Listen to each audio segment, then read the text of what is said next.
Hello and welcome to Lowell Park. I'm Will Krause, along here with Ben Gainsborough from Stetson University. Yesterday, Cotuit had a big win, 2-0 to go 3 games over 500 over the Harwich Mariners, which is the team they will play today here at Lowell Park at 5 p.m. It was a really great pitching performance, both by Reed Johnston out of NC State and Matt Mervis out of Duke. Johnston got his fourth start for the Kettleers. He came into the game with just a .81 ERA. That's at .52 after last night's game, because he pitched 6 scoreless innings, striking out 4, and just being completely dominant against Harwich. It was really a great performance. Coach said he had professional-type stuff yesterday. His second outing, Coach said that he had professional-type stuff. And then Matt Mervis struck out the last 6 batters of the game. It was another incredible performance, some great swinging and missing pitches on fastballs for Matt Mervis. He had a great game. And then also Dante Williams. Dante Williams had a big 414-foot home run. Couldn't believe that stat when I heard it, but it went 414 feet, and it went 103 miles per hour with an exit velocity. Coach said he had some MLB-style quick hands last night, which definitely seemed true after that one. Kind of a scary moment, though, actually, in the 9th inning. Dante Williams hit one right off of Cam Bauman out of Harwich's jaw, and apparently he's just going to need stitches, which is a great sign. The coach said that it could have been a whole lot worse, but overall it was a big win, 2-0 win for the Kettleers. Here's Ben with a little bit about today's game right after I throw it over to Coach. I caught up with him last night. Here's what he had to say. Big 2-0 win, lots of great pitching. What do you see out of Reed Johnston? I think he came into the game with a .81 ERA, and that's lower now. Oh, I thought it was a .08 ERA, and that's the reason I put him out there. Reed's been really good. I don't care what the ERA is. He's had a couple outstanding outings, and that was a extremely mature outing today by Reed against a good hitting, good swinging Harwich club. And there's been 2 games Reed's pitched that I thought were what I call very professional, tremendous poise, stayed ahead in the count, uses all of his pitches, and he did that tonight. And then what can you say about Matt Mervis? That's his best outing of the year, and I don't know if his arm felt the best because I don't know if he had enough rest, but we felt like, he was the guy that needed to be out there, and so those 2 guys did a heck of a job to throw a shutout in this league. Thoughts on Dante Williams' performance, obviously, with the big home run and the throwing out of the runner in the first inning? Yeah, I mean, I told him, and we want the Harwich people, and we certainly told them we're very glad that the pitcher's okay. He's going to have some stitches, and he's very fortunate. Shook Dante up a little bit, but that was Dante's best game this summer, and he showed some what I call MLB hands tonight. When you hear the crack of that ball off the bat, both the line drive, and again, we're certainly glad the pitcher's not hurt bad, and the home run were 2 balls that anybody playing this game would love to hit like that. And throwing the guy out in the first inning, bottom of the first, was huge out.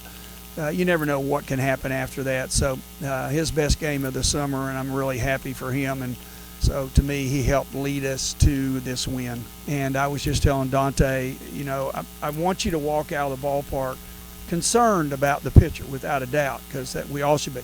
But I also want you to walk out of the ballpark realizing this was your best game of the summer. Colton Kessler got his first start behind the plate yesterday in quite some time and got in today. What have you seen out of him? Well, Colton's a big, strong guy. He's a big boy back there, and I like all 3 of our catchers. I think they all have different attributes. And I'm glad some nights that we can catch 2 of the 3. I think it's good for us. And but he came in and spelled Cody, and we wanted to do a pinch runner, and the players like each other. They handle it really well. I don't worry about moves and somebody sulking in the dugout. So our guys handle it really well, and Colton's done a great job, and we're happy that he's back because Cody did most of the work during that time, and he comes in every day. He says, I'm ready to play, but I'm sure there's some bones and muscles in that body are a little bit tired. One last question, Coach. It sounds like Nick Gonzalez is going to be back at some point.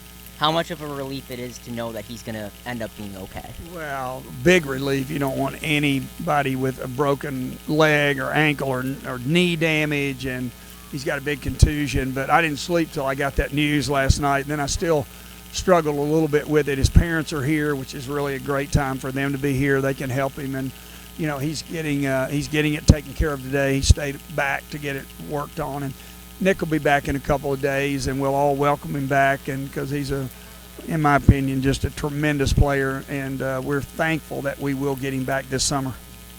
Let me just add one more quick stat from last night on that Dante Williams home run you were talking about. Hit it 414 feet, as you said. Exit velo was over 100 miles per hour. The funniest thing about that home run, we have 6 guys over 200 pounds on this team. Dante Williams is 5'11", 175, the second lightest player on this roster behind Sean Sullivan as a pitcher. So just one more thing about that. And for Harwich, they're a solid team. Their record's 12-15. It's not fantastic, but they're in a really hard division. The East is significantly more challenging than the West so far. This is a team that won't beat themselves. They play really solid defense, and their team ERA is 2.92 with players that are no longer on their active roster. So that's with the players that were cut earlier in the season. So they pitch really well. The most they've been beaten this year is by 5, so they won't get blown out. They play really solid defense, as I said, and they pitch really well. Offensively, it's a bit more of a struggle for this team. They only have 10 home runs on the year, and I like to liken them to the Detroit Tigers, if I will, of the MLB. They have a couple really, really good pitchers, couple really good guys out of the bullpen, a good closer. But offensively, it's really only 2 or 3 guys. Nico Cavadas is the big home run hitter for this team. He had 4 coming into yesterday, and you saw Cotuit play really, really cautiously when Cavadas was at the plate. They pitched him up, they pitched him away. They didn't want to give him a pitch to hit. And their other big guy, like Detroit, his last name is Cabrera. The Tigers have Miguel. This is Daniel Cabrera, and he's their 3 hitter. He's just around 300. They actually don't have an active guy on their roster who hits over 300. Cotuit has multiple, but he's hitting 298 with a home run, a couple RBI. He can swing the bat. So we are unsure of the starter as of this point, but as you know, if it's a Harwich pitcher, he's going to throw pretty hard. He's going to throw a lot of strikes, and they're not going to beat themselves. So let's throw it up to Sam and Aram for their thoughts on this game. Happy Friday and welcome to Lowell Park. Thanks for joining us on the beginning of your weekend. It's Aram Layton alongside my partner Sam Niederman. It's a good one today. It's a special day, Heroes in the Park. Of course, across the Cape, they honor veterans and those actively serving on Fridays. This is our first time we're really getting a special day here at Lowell Park, Sam, and you've seen it before. It's a pretty great tradition. It is a great tradition here at Lowell Park, and a great job by Don Lassier, our good friend and intern and events coordinator for the Cotuit Cavaliers. He did a terrific job rounding up a ton of veterans and active military personnel here at the park, and they're all being honored today. Just a sight to see right now up the third baseline. All of them with Cavaliers red caps on. It's a Red Shirt Friday. Just a great way to celebrate their sacrifice and all they've done for our country. Really special. There's a buzz all around the park. You see all of the veterans wearing hats from Vietnam, you name it, every single incredible war. You have people from all ages, from active duty to people in their 80s and 90s. It's really awesome to see at the ballpark. As for the baseball side of things, Cavaliers are 3 games over 500 for the first time since they were 4-1. They're really hot right now. They're playing well.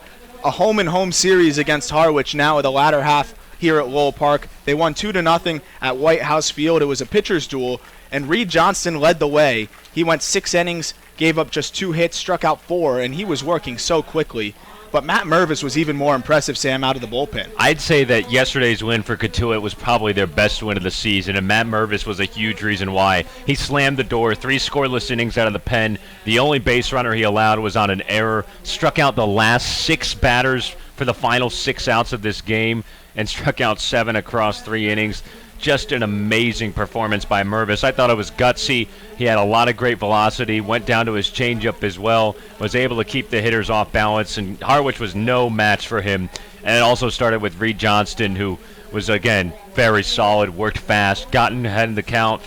6 scoreless innings again from Reed, a season high in innings for him, and then just enough offense from Dante Williams to push the team over the top. Mervis shut the door with 6 consecutive strikeouts, which is amazing, the best outing we've seen from him. But on the offensive side, it was really just Dante Williams who led the way. Yeah, Dante came out of nowhere. He had a surprise home run to right field in the second that he rocketed. He got a hold of it and juiced that ball all the way over the right field fence. And then he came up with another hit late and was driven in by Adam Oviedo. And Coach will talk about it in a moment. That hit from Ovi was really important to make it a 2-0 game, which made Coach feel a little more comfortable in keeping Mervis in there for the ninth. But just enough offense from the Cavaliers, 2 runs on 7 hits, and it's always easier when you're pitching cruises like they did last night. And the coaches just concluded their meeting right around the mound, or right around home plate rather, and we're going to get ready for a national anthem as Don LeSueur goes out to talk to the veterans and shake some hands. And we'll go to our interview with Coach Roberts before the ball game, and we'll be right back after the anthem. Coach Mike Roberts with us at Lowell Park. The Cavaliers set to take on the Harwich Mariners for the second game in a row. Coach, a big win for your club last night, 2-0. Pitching was really firing on all cylinders. Let's start with Reed Johnson, the starter. What was working for him on the mound? Well, he got first pitch strikes, which always is a plus, and got ahead of the count. And he uses his breaking ball probably better than any pitcher on our staff versus left-handed hitters. He seems to be able to backdoor it. It's a late breaking pitch, and it kind of freezes the left-handed hitters quite a bit, and that's unusual. I don't know if they taught him that at NC State or something he brought out of high school, but I really enjoy watching him pitch. His maturity level on the mound is outstanding, so he kept him really well at bay till we could turn it over to Matt Mervis. How impressive was Matt Mervis? He struck out the final 6 batters. What a gutsy performance out of the pen. Yeah, I enjoy both those young men on the mound, and because that it gives you a chance to win. And Matt's just gotten better and better as he's gone through this season. He only pitched 8 innings at Duke, and last night he may have used his split a few times, but it was mostly fastballs, and ball was jumping out of his hands. So it was a lot of fun to watch him in those last 2 or 3 innings, and strikeout's always better than the ball put in play because you know that if the catcher catches it, he's out. Did you say anything to him before the 9th inning? Was that always the plan for him to get the final 9 outs?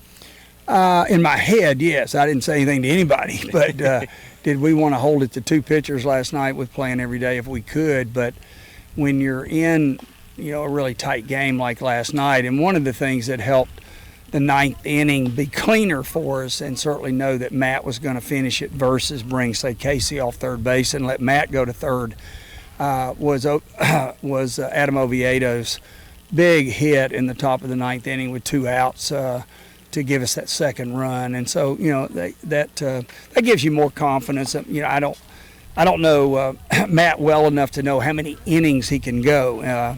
But I think he's a big, strong guy, and I think we've worked him up now to probably 3 or 4 innings is fine for him. How has Dante Williams developed at the plate? A big night last night with the home run. Yeah, well, he definitely made some progress. I'm seeing those hands snap a little bit more than they did early in the year.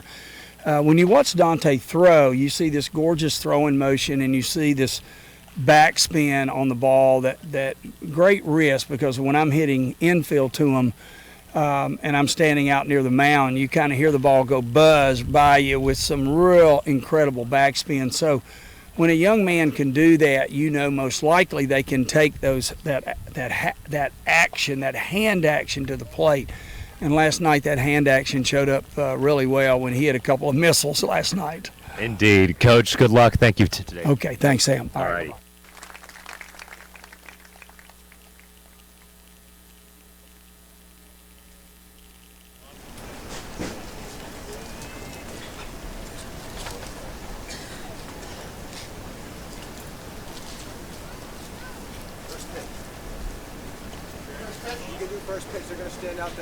All right, now a very special treat for you is today's sponsor of the game, the Cooperative Bank of Cape Cod, and its president and CEO, Lisa Oliver, have offered to have a Heroes in Transition representative throw out the first pitch.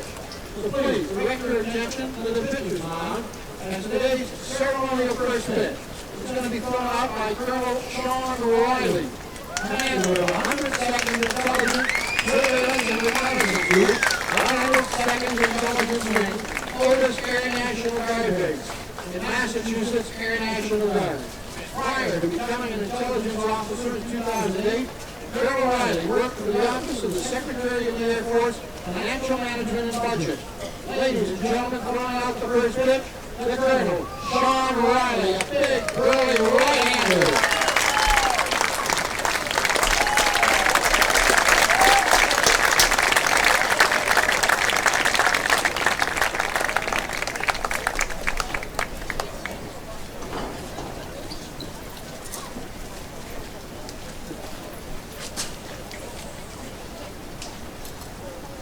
Let's get a couple of pictures here. Then we'll be time to play ball here at beautiful, picturesque, pristine Lowell Park.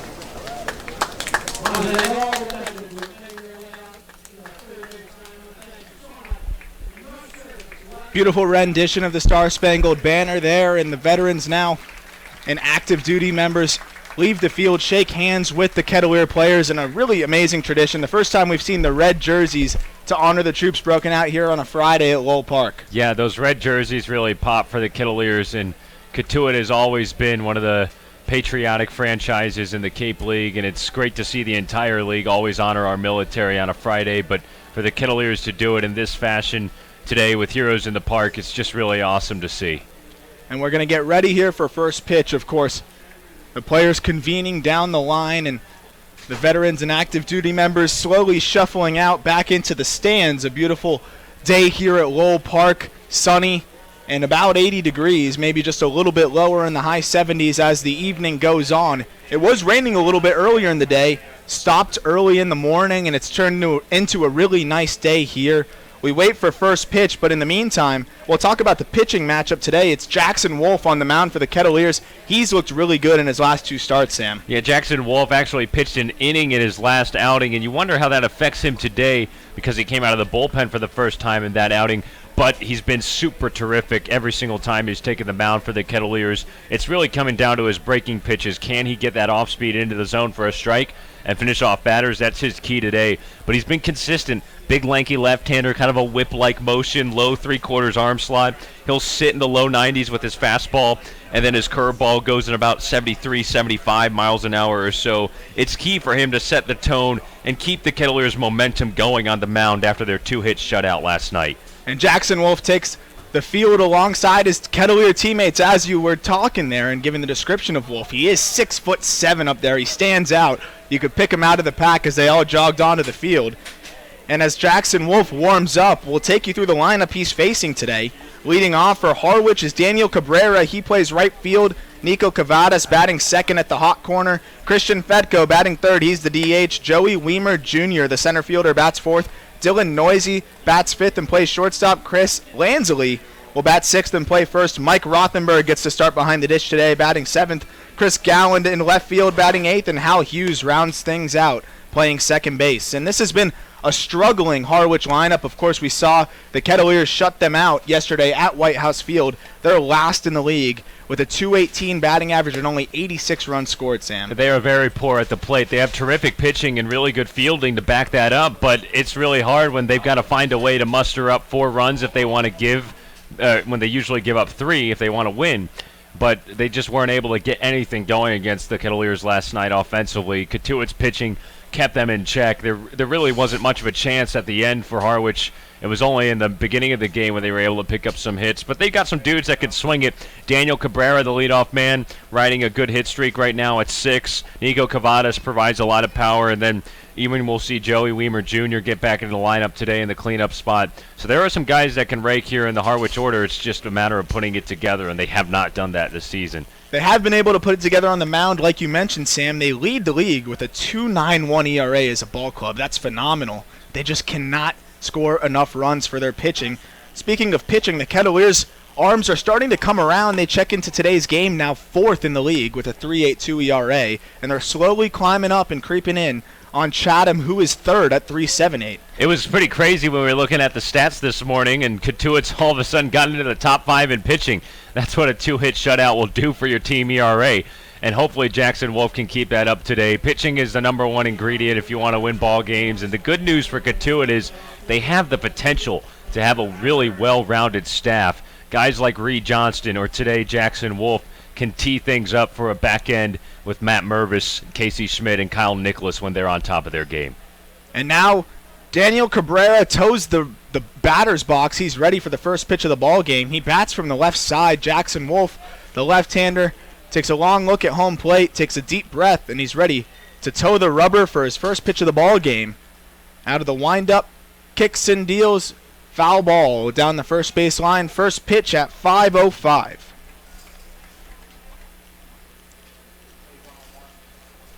Daniel Cabrera, as Sam said earlier, riding a 6-game hitting streak.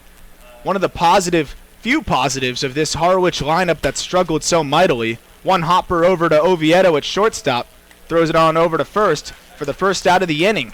With Ovi making that play there, we'll take you through the defense. Casey Schmidt at third base, Ovi at short, Will Perfido at second base, McCorder at first, Kessler behind the dish, Martin in left, Williams in center, and Major in right. And now Nico Cavadas will get his first at-bat of the ball game. He was silenced yesterday after a torrid streak where he had 3 home runs in his last 4 games. First pitch curveball misses up. Cavadas from Notre Dame, you can tell by his cleats, he's got the garnet and gold clashing with the blue and red jerseys. He takes a big hack at an 89-mile-an-hour fastball and fouls it towards the parking lot and by the stands over there.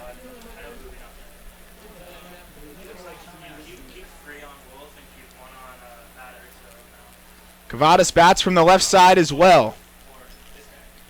Out of the motion, the windup from Wolf. That's a hard ground ball past the diving Will Perfido and into right center. Cavadas will jog around first base, take a big turn. Dante Williams will throw it behind him and chase him back to first base. We've seen so far in the last couple ball games, Dante Williams is not afraid to show off the arm out there in center. I loved how you coined it yesterday, partner. Best kept secret for the Kettleers defensive arsenal. That's Dante Williams' arm. He has got a great throwing motion. Coach talked about it a little bit in our pregame interview. Loves the buzz that comes off of that ball when he gets it in. And even for a little guy, he's able to ramp it up there. A great outfielder arm from center field. One of the better defensive outfielders on this entire Cotuit roster. And now it's Christian Fedko, the DH, who bats third. Pickoff over to first, Cavadas back easily. Cavadas at 6'2", 225 pounds at first base. No stolen bases on the year. He's more of a power threat than a stolen base threat. So Fedko, the DH, bats from the right side. Slightly open stance, waves the bat back and forth. Wolf out of the stretch, kicks and deals. First pitch, fastball misses down and in. It's 1-0.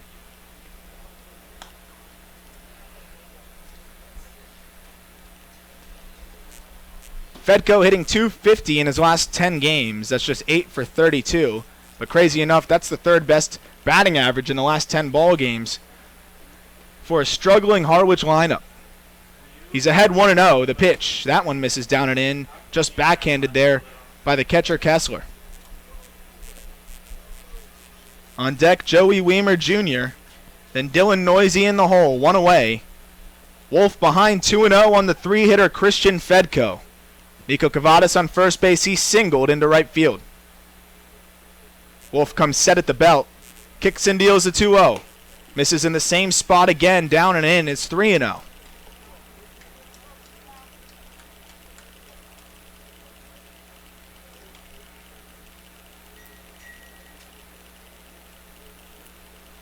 So Wolf behind 3-0 on the 3-hitter for Harwich. Cleanup hitter Weimer waits on deck, another right-handed hitter. Wolf trying to pump in his first strike of this at-bat. The 3-0. That one gets the inside corner, 3-1.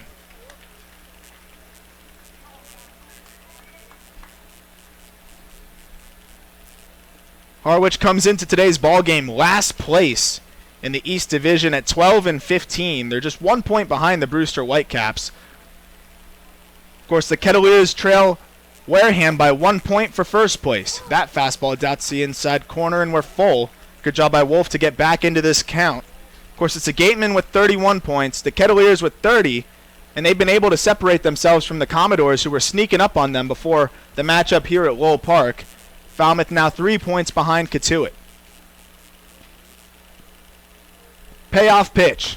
Ground ball foul down the third base line. It's crazy, Sam. Only 17 games left for the Kettleers. They're 14-11-2. We talked about how they're 3 games over 500 for the second time this year since they were 4-1. But it's crazy to think there's only 17 games left in this regular season. That just means that the race for the West is going to heat up. Kettleers only down by a half game, and a big week coming up next week. Starting on Monday, 4 out of 5 during the week on the road. I think next week will be the pivotal week for Cotuit, and really Falmouth and Wareham too in that Western Division race. So count remains full. Christian Fedko started the count out 3-0. Wolf was able to pump in 2 strikes, and he just spoiled the first 3-2 offering. Here comes the second. Swing and a miss. Got him on a fastball, and that's strike 3 and out number 2.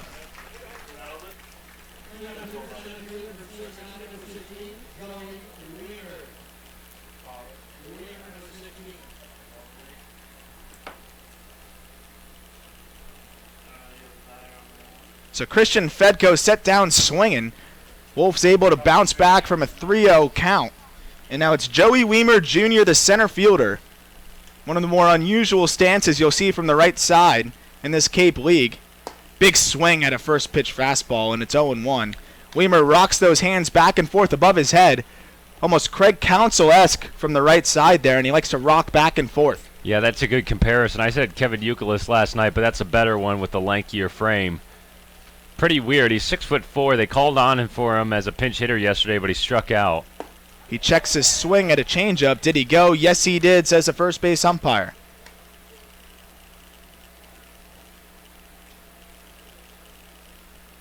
So Wolf quickly ahead 0-2 on the cleanup hitter, Weimer. And on deck is Dylan Noisy, but Wolf trying to suspend that at bat till the second inning. Cavada still on first base. He singled. Loperfido shaded up the middle for the right-handed hitting Weimer. The 0-2.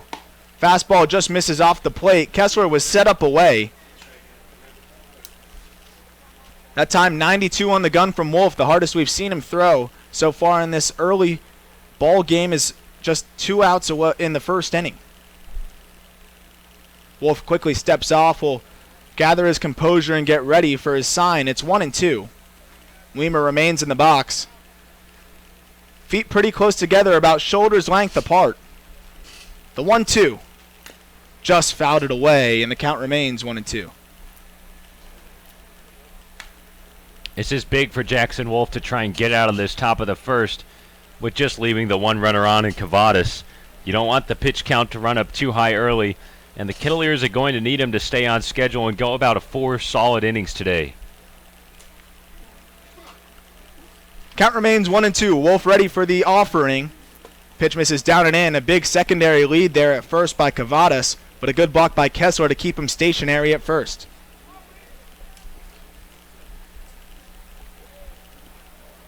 Some rain clouds loom around Lowell Park, but we'll have to check the weather forecast, Sam, as we've done so often here in the press box. And a swing and a miss on a 90-mile-an-hour fastball, and Wolf's able to set down the cleanup hitter Weimer. So 1 runner left on. He singled. No runs, no errors. And Jackson Wolf's able to face just 1 over the minimum in the first. We'll go into the bottom of the first. Kettleers get their first look at Connor Seckler. You're listening to Cotuit Kettleers Baseball on the Cape Cod Baseball Network.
Here we go. The Kettleers get their first look at Connor Seckler here in the bottom of the first. Seckler making his 5th start for Harwich.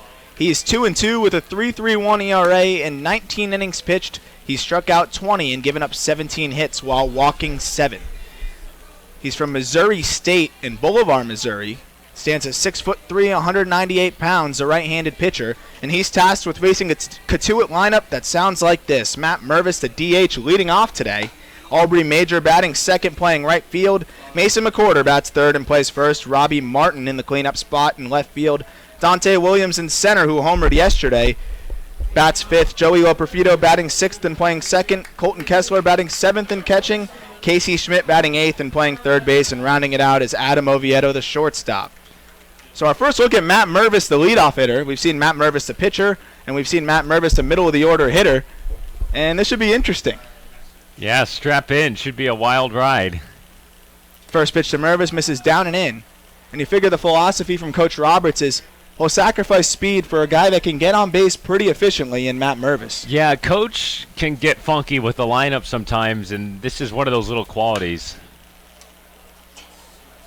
And he pops one up in foul territory. We'll see if it's playable. Rothenberg ranges towards the fence, but it just lands on the other side towards the fans. I'll never forget Coach Roberts did a similar thing last season with Zach Bierman, who is a Kettleers all-star first baseman, a big power hitter that struck out a ton, and he batted leadoff for a handful of games. Mervis, not that big of a strikeout guy at the plate compared to Bierman, but same type of hitter, a big guy from the left side, and not a huge amount of speed. 1-1 to Mervis is lined out into center field. Weimer has a beat on it, camps under it, makes the grab, out number one. I guess that kind of goes under the new age category of just bat your best hitter first. Doesn't really matter about the traditional speed, so we'll see how it works out today. Mervis came into today's ball game hitting .296, driving in 10 runs in just 12 games. And now it's the red-hot Aubrey Major from the left side. Of course, he's a switch hitter, this time batting from the left side against the righty. Major has been phenomenal all season long for the Kettleers. He's hitting .351 in his last 10 games. That's 13 for 37 as he takes a strike on the outside corner, 1-1.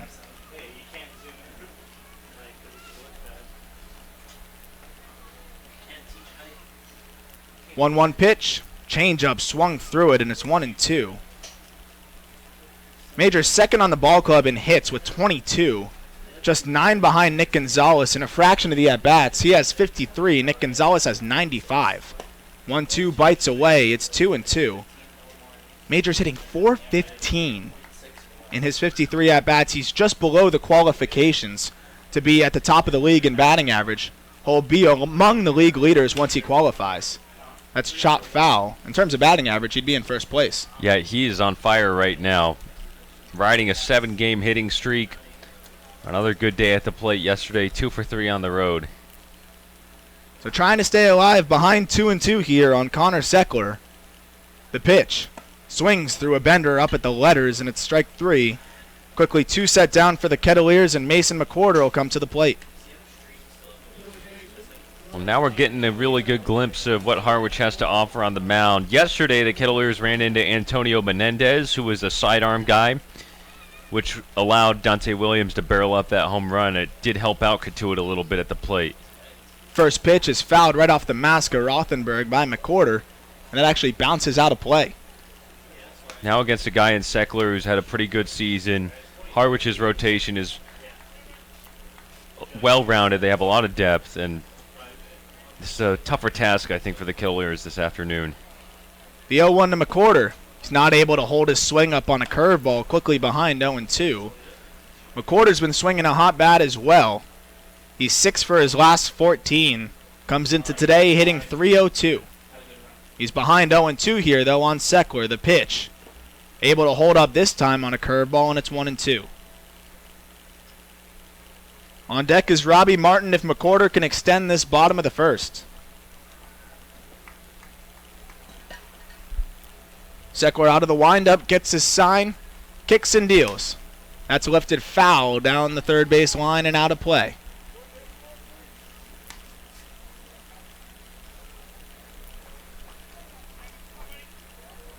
First baseman Lanzilli plays deep down the line on first base. Rest of the infield plays straight up. He reaches out and pokes a grounder to second base, and Hal Hughes botches it.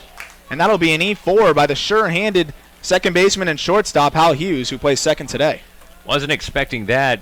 You just called it, Aram. He's a traditional shortstop, and he made a couple of really nice plays last night. That time he charged really hard to get that ground ball, and he just nicked up on his glove, probably a second too late. And that caused the ball to jar loose. So a rare error from Hal Hughes. And the Kettle is still alive here in the bottom of the first. Now it's Robbie Martin. First pitch fastball misses low. 90 on the gun from Seckler.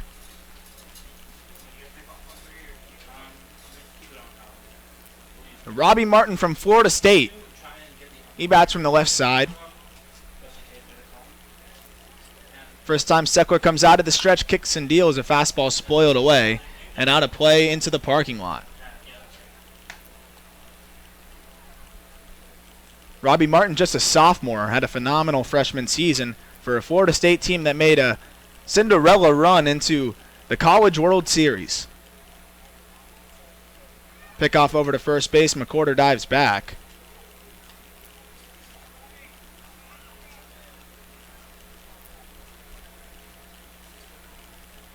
Martin just 2 for 9 in limited action so far this summer. Starting to get some more consistent at-bats. Backdoor curveball freezes him. It's 1-2. Part of that outfield rotation we've seen between about 5 players that Coach Roberts has in his back pocket. A lot of depth on this Kettlewear ball club for Coach Roberts. The 1-2. Line drive past the shortstop, a base hit. And back-to-back runners reach base here with 2 outs in the bottom of the first. And Dante Williams will get a crack here, his first look at Seckler.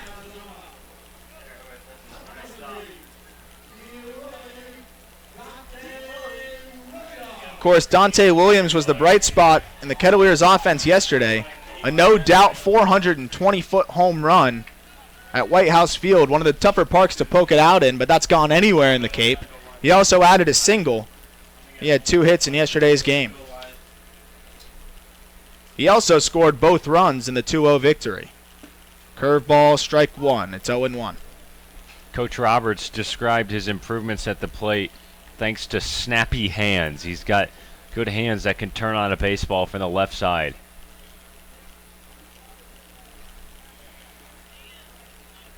He's behind 0-1.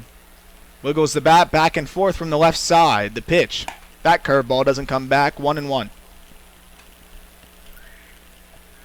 Kettlewears have been good all season long with 2 outs and runners in scoring position. We've talked about it as a theme this season.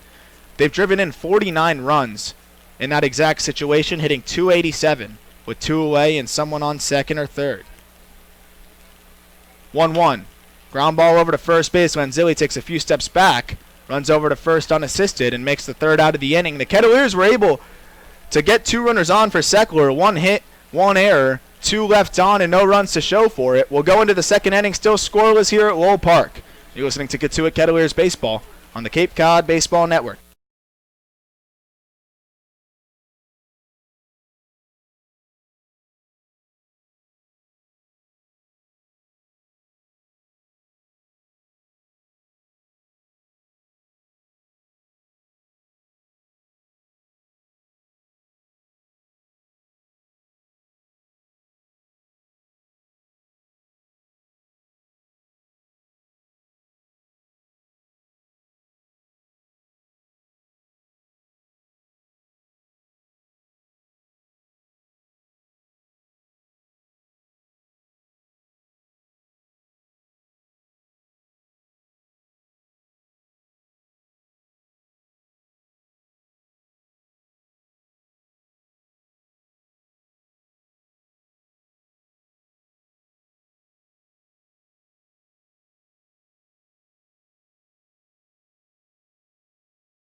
able to get 2 aboard with 2 away in the bottom of the first, but we're not able to cash in.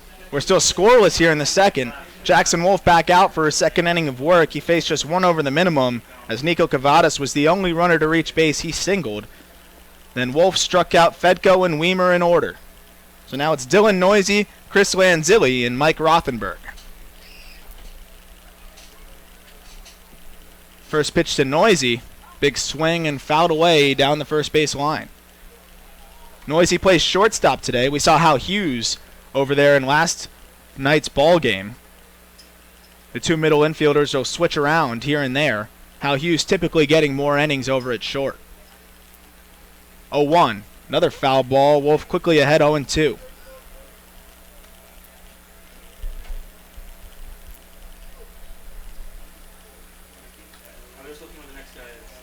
Noisy from Texas Tech. Bats from the right side. Played shortstop most of the year for Texas Tech. Takes that curveball down. It's 1-2.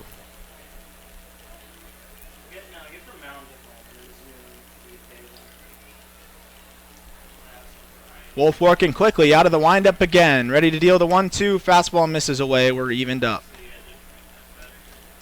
Noisy will be a junior. He's from Fort Worth, Texas, and Fossil Ridge High School.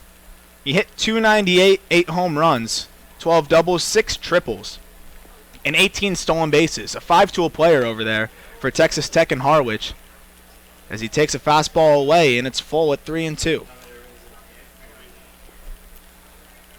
Really a guy that can do everything, Sam, and a guy that Harwich needs to hope can get going. Payoff pitch. Fouled away, will do 3-2 again. They need him. They definitely need his boost. A couple of the guys coming in late from the College World Series. A couple of the LSU guys in Hughes and Cabrera. But Noisy is a versatile player. We saw him start in center field last night and bat leadoff. Now he slots in at shortstop and bats in the 5 spot. The second 3-2. Misses inside. Good at bat there by Noisy to work the walk. And just when you thought Harwich's offense couldn't get any worse, their last 5 ball games, hitting .162, they've driven in just 10 runs. And now Chris Lanzilli, he bats from the right side here. He recently participated in the College Home Run Derby against the guy on deck, Mike Rothenberg. Harwich actually had 3 players in it. Tyler Keenan, who's no longer with the team, was also competing in that derby. Pretty cool for Harwich, and ironic when their offense has been so poor to have 3 guys in the College Home Run Derby. Yeah, they had 3 sluggers go away, and then they come back, and they just haven't been able to produce. Wolf picks off over to first base, and he's got a nice move there. Really tests that 55-degree angle rule on the mound, and we've seen him pick off a couple already this summer. Him and Matt Moore and even Chris Holcomb, all 3 big lefties for the Kettleers, have a nice move to first. First pitch to Lanzilli. He swings through it on a 91-mile-an-hour fastball, 0-1. Lanzilli from Wake Forest had a phenomenal spring, hit .347, 16 home runs, 67 runs driven in. As for the summer, it hasn't been so good for Lanzilli. He comes in hitting below the Mendoza line. 0-1, runners on the move. The throw to second base is not in time and gets into center field. The slide actually took the glove off of Loperfido, and we'll hope he's okay. The throw comes into third, and past the third baseman, Casey Schmidt rolls into the dugout, and that'll be the first run of the ball game. Noisy goes from first to home on a stolen base of second.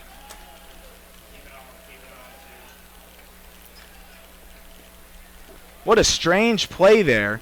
It was Noisy who was trying to swipe second. The throw from Kessler was up the line a little bit towards the left of second base. Loperfido went to grab for it, went right into the cleat of Noisy, and the ball went into center field. The throw from Dante Williams got past the third baseman Schmidt, and Noisy was able to come all the way home. So you could score it. That pitch is fouled away down the third base line, and Harwich will take him any way they can get him right now. Yeah, it's tough for Cotuit to give up a run that way, but you could score it as a stolen base, and then Noisy advanced to third on an E2, and then scored on an E8. So a couple of throwing errors in one play for the Cavaliers. That's grounded towards Casey Schmidt, who lays out, but it gets past him into left field. A good effort by the third baseman, and a seeing eye single from Lanzilli.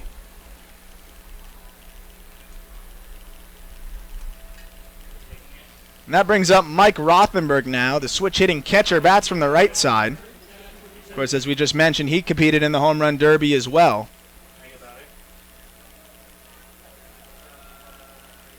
Rothenberg from Duke and Boca Raton High School. Boca Raton, Florida, Pinecrest High School. Of course, my high school. Can't botch that one. Pick off over to first. Back easily. Teammate of former Kettleers Zach Cohn and Griffin Conine. All Duke Blue Devils as well.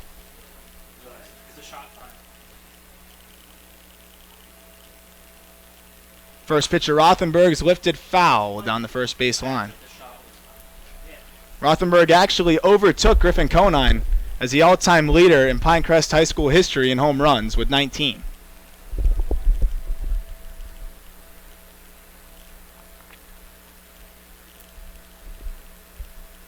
So Rothenberg behind 0-1, awaiting the pitch from the southpaw Jackson Wolf. The pitch, another foul ball lifted out of play down the right field line. So Rothenberg quickly behind 0-2.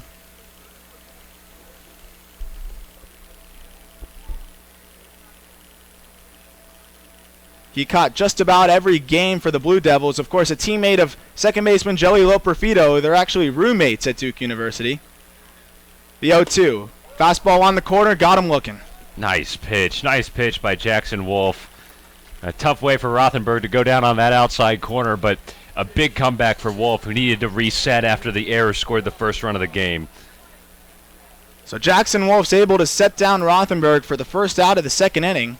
Dotted a fastball on the outer half, and now it's the 8-hitter Chris Gallen. Lanzilli's still on first base. He picks off.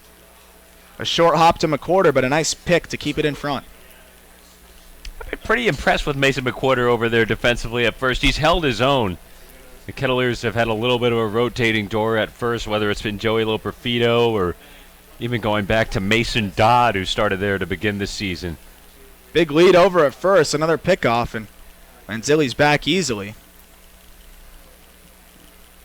Looks like Lanzilli's pretty comfortable with that move from Wolf. He's got a big lead, and he feels confident that he knows when he's throwing over. We'll see if Wolf tries to go to the snap throw. This time he goes to home. First pitch, line drive out into left field, a base hit. Lanzilli rounding second. Will take a few hard steps towards third and retreat.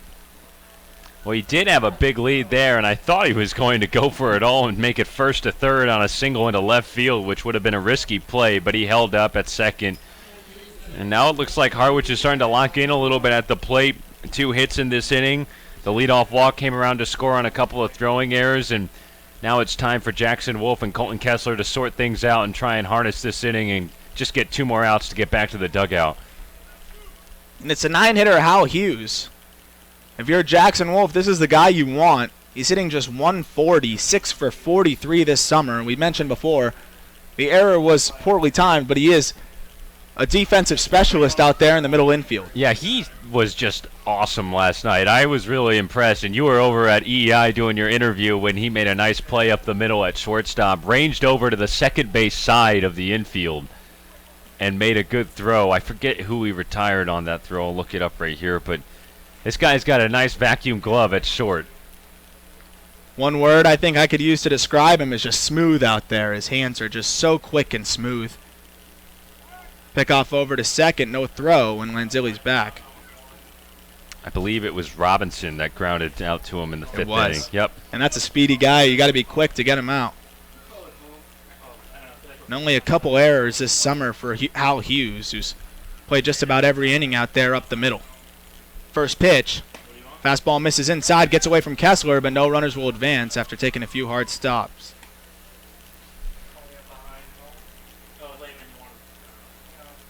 Hughes from LSU. Hit just 174 over there as well. But once again, his glove kept him in the lineup. Started just about every game over at LSU. He's ahead 1-0 here. Bats from the right side, an upright stance. The pitch. Grounded foul down the third base line. Of course, after Hughes is the top of the order, this is a guy that Wolf wants. 1 away, runners on first and second. Lanzilli singled. He stands on second. He advanced on the noisy on the Gallen single, rather. 2 singles here and a walk to Dylan Noisy to lead off the inning. He scored by himself after stealing second and coming around to score on a pair of throwing errors. 1-1. Lined out into right center. That'll get down. That should be a run. Coming around third and scoring is Lansley. Coming around third as well is Gallen, but he'll go back. And a double for Hal Hughes. How about that? Just his 7th hit of the summer. Harwich has now sprinkled in 3 singles in this one. You can call that one a double. A little rainbow out into right center field, and it dropped in front of Major and Williams. And this is the first time in a little bit we've seen Jackson Wolf get touched up, and Harwich is leading 2-0. And Coach Mike Roberts is out to talk to his lefty. Of course, that's a 3rd hit of the inning for Harwich, a team that we've mentioned so many times has struggled offensively. Noisy started the inning with a walk and scored. Lanzilli singled. He just scored on the double from Hal Hughes, and of course he was put into scoring position on a single by Chris Galland, who now stands at third.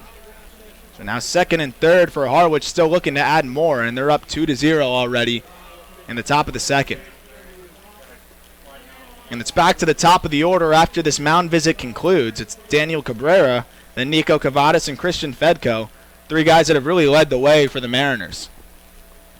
Yeah, you want to make sure that you get out of trouble here, but the chance was already there facing the 8 and 9 batters with 1 out. Now you got to go through the big hitters in Cabrera and Cavadas. And Coach Roberts always goes with a very intentful mound visit. Larry Rosenberger, home plate umpire, out there to speed things up, and hopefully Wolfie can find the strike zone and get out of this inning so his offense can pick him up. You mentioned Coach Roberts' mound visits. He milks out just about every second he can out there on the mound, whether he decides to go to the bullpen or not. And he's going to bring his infield in with 2 runners in scoring position and just 1 out. Of course, Harwich already up 2-0.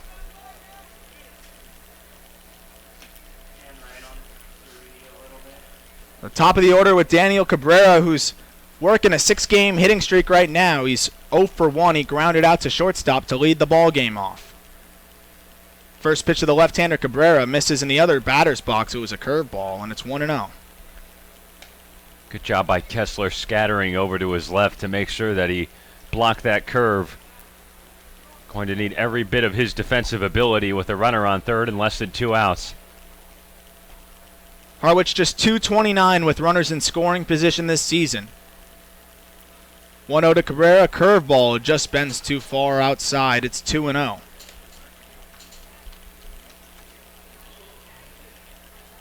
As for Cabrera, he's .286. 8 RBIs and 14 tries with runners in scoring position. Infield drawn in, the 2-0 pitch. Lifted foul down the left field line and towards the trees. Of course, it doesn't get any easier after Cabrera. On deck is Nico Cavadas. He has 3 home runs in his last 6 ball games.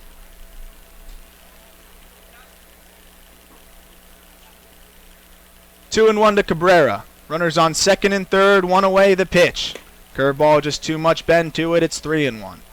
Wolf trying to stay away from the batter with a fastball, working him down and away with a curveball in this count.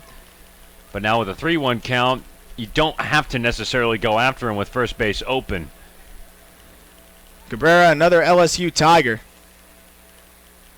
His teammate Hal Hughes on base as well, and a cross up there on the sign. It looked like Kessler was expecting a curveball, and it was a fastball that missed away, and it hit Kessler right in the chest. But that's ball 4 anyways to Daniel Cabrera, and they're loaded for Cavadas.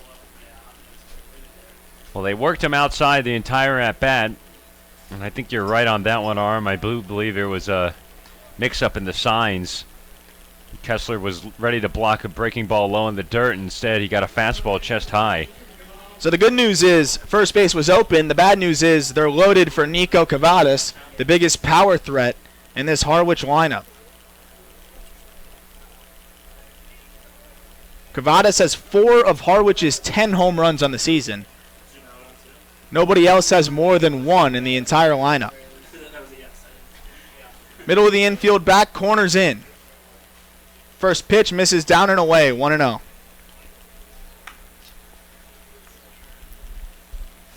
Cavadas comes into today's game hitting .265. 4 home runs, 4 doubles, 17 driven in. That leads the team by more than double. The next most is Fedko, who's on deck with 8. 1-0. Check swing. He's able to hold up, but it's a called strike on the outside corner. 1-1.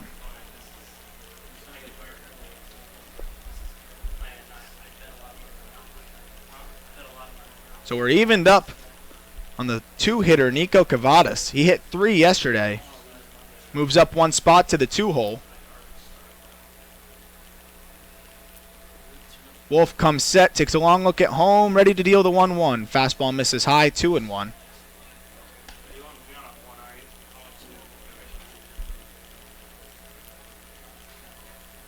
This is just Cavadas' 3rd at-bat this summer with the bases loaded. He's 0 for 2 with an RBI.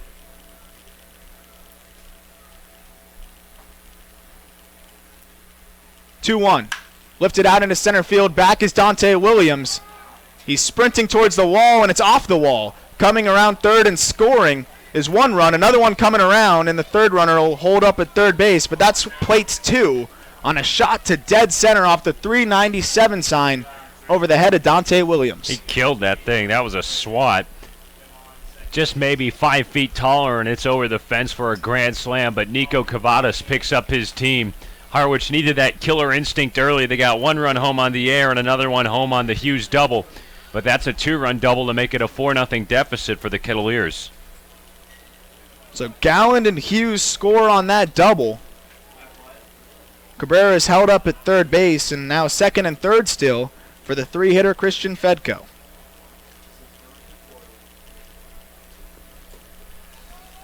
Fedko, the DH, bats from the right side. He struck out swinging in the 1st inning.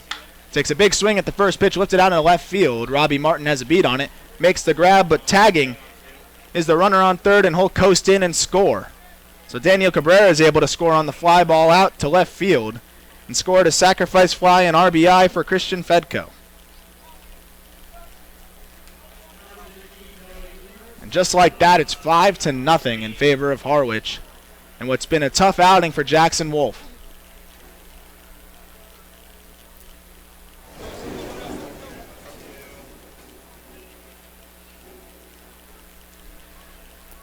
Now the cleanup hitter, Joey Weimer. He struck out swinging to end the 1st. Takes a big swing, and that one's lifted out into left field, but Robbie Martin coming in makes the grab, and the 2nd inning will finally end. But not before Harwich adds 5. It's 5-0 in favor of the Mariners. We'll go into the bottom of the 2nd. Cotuit will try and chip away. You're listening to Cotuit Kettleers Baseball on the Cape Cod Baseball Network.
The order here for the Kettleers, it's Joey Loperfido, Colton Kessler, and Casey Schmidt. Loperfido shared a couple words with his roommate and Duke teammate behind the plate, Mike Rothenberg, before getting into the plate. First pitch, fastball misses away, 1-0. They met yesterday at White House Field and reunited, and what did they say? I miss saying with you. Oh, yeah. That's what they said, right? Joey shouted that across the field, I miss living with you. Yeah. Lifted that one out into left field. Should be playable for Gallen down the line. And he makes the grab just to the right of foul territory for out number 1. Well, now that the Kettleers are down 5-0 at home, good news is we're only in the bottom of the second inning, so there's a lot of time to make up that deficit. But the bad news is you got to find a way to wake up fast. And the other bad news is Harwich is the best pitching team in the Cape League. Runs have been the problem, and they have 5 already. And Colton Kessler now at the plate. The catcher bats from the left side. The first pitch. Curveball, strike 1 right down the middle.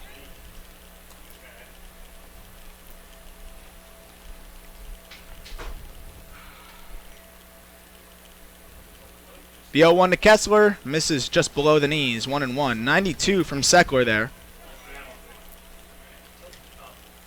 Kessler, of course, making his 3rd consecutive start after missing a good chunk of time with the knee bruise. You can see that knee guard right on his right knee. That one gets the outside corner, and it's 1-2.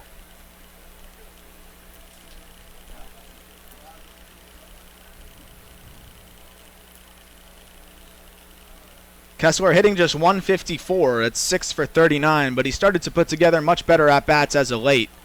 And he swings through in a 1-2 fastball for strike 3.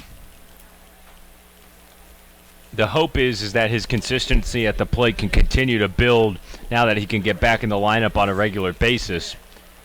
Number 1 key for him is to make more contact, cut down on swings and misses. Well, speaking of consistency, the guy coming up right now, Casey Schmidt, has been nothing other than consistent for the Kettleers the last week or so. First pitch misses high, 1-0. Of course, Casey Schmidt hitting .324 in his last 10 games. 12 for 37 with a home run and 7 driven in. Takes a curveball away, it's 2-0. He was a guy that got off to a slow start, but of course Coach Roberts was sticking with him in the lineup. He knew what he was capable of after hitting .315 at San Diego State, and he's caught fire. Takes a big swing at a 2-0 fastball, and it's 2-1. He has. He is 11 for his last 24 during this 7-game hitting streak. And he's sparked this run of form for the Kettleers, whether it be at the plate or on the mound, as basically the new Kettleers closer / setup man. 2-1, ground ball just foul down the third base line, and it'll make things 2-2. I mean, you go back to Bourne last Sunday. He comes in, produces at the plate with a double that drove in a run, and then is able to come on the mound and finish that game, entering in the 8th with the bases loaded, nobody out. And he only gave up 1 run and then got the final 3 outs in the 9th. That sparked the Kettleers for what's been a successful week, and we've made it to Friday. He lifts the 2-2 in the air. Should be playable for the catcher Rothenberg in foul territory. He runs over and makes the grab for out number 3. So the Kettleers are not able to chip away. It's still 5-0 in favor of Harwich here at Lowell Park. We'll go into the 3rd inning. My partner Sam Niederman will take over the play-by-play duties. You're listening to Cotuit Kettleers Baseball on the Cape Cod Baseball Network.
Welcome back to Lowell Park. Happy Friday. It's the top of the third, and Harwich is at the plate, leading 5-0 over the Kettleers. Jackson Wolf still on the mound for Cotuit. He's up against the middle of the Harwich order, beginning with Dylan Noisy, who pokes a single into right center field on the first pitch he sees. Dante Williams quickly gets it into the cutoff man. Noisy stays in with a leadoff single. He's aboard for the second time this afternoon. We haven't seen Wolf going to the off speed as much in this ball game, and Harwich is all over his fastball. Noisy jumps all over that first pitch, and they're really seeing it well out of his hand. Leadoff runner on for Harwich, top of the third, 5-0. Kettleers trailing it. Jackson Wolf still on the mound. He gave up a 5 spot in the last inning. The lefty throws over out of the stretch to check on Noisy.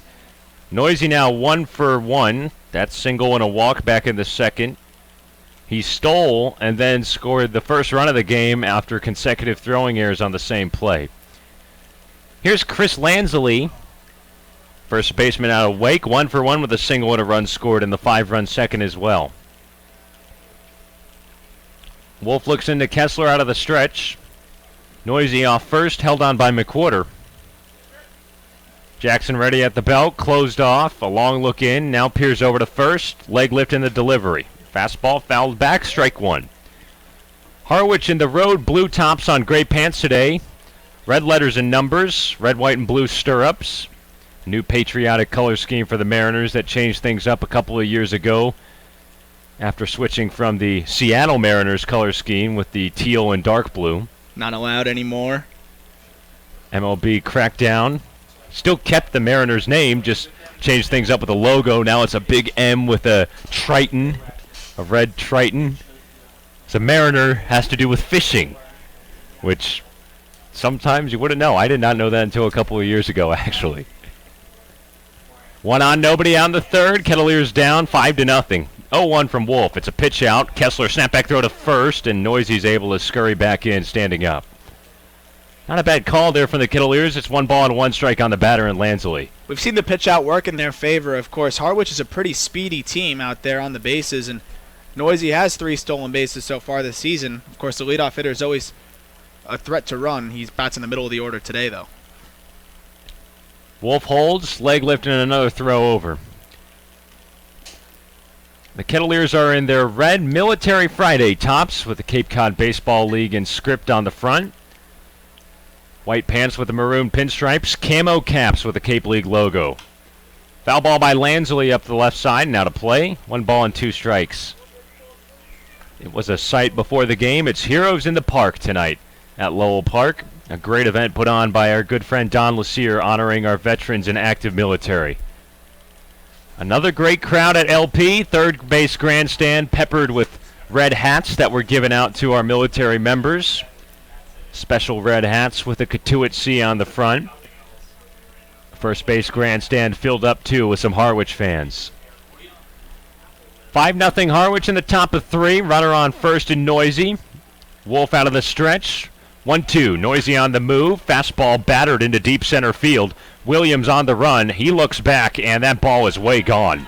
Chris Lansley comes through with a 2-run shot, and that dinger extends the Harwich lead. It's now 7-0 to the Mariners in the third. We knew Lansley can swing it. We talked about it before. He's had a tough start to his summer, but he had a phenomenal season over at Wake Forest. He hit 16 home runs. He was in the home run derby for a reason, and he just showed that power with an opposite field bomb out to right center. Lansley destroyed that baseball, and now it's a touchdown lead for Harwich. 7-0 over Cotuit in the top of the third. Nobody out still, and Jackson Wolf remains on the mound. No activity in the Kettleer bullpen at the moment. Next man up, Mike Rothenberg, the catcher out of Duke. The switch hitter bats from the left side and takes a changeup low and in for ball 1. A 5 spot for Harwich in the second. Nico Cavadas a 2-run double to lead that charge. 1-0. Roped on the ground. That's through on the left side for a base hit. Mike Rothenberg aboard with the 8th hit of the game already for Harwich. Still nobody out in the third. And that curveball just had too much plate from Jackson Wolf. We saw his last couple outings. He was able to work it down in the zone and away on right-handed hitters, but today it's just been floating back over the middle. And that one on Rothenberg, he was early on it, but it had so much plate he was able to get enough of it to hit it between third and short. Rothenberg pulls a single into left. He's on first, held on by McWhorter. Nobody out. Wolf looks over that way. Next batter, Chris Galland, the left fielder out of Boston College, 1-for-1 with a single and a run scored. 7-0 Harwich in the top of the third. Chris Lansley adds on to the scoring fest with a 2-run bomb. There's a changeup on the inside corner for a strike. No balls and 1 strike on Galland. Right-handed batter that went 0 for 3 last night against the Kettleers. Cotuit's pitching staff tossed a 2-hit shutout at White House Field.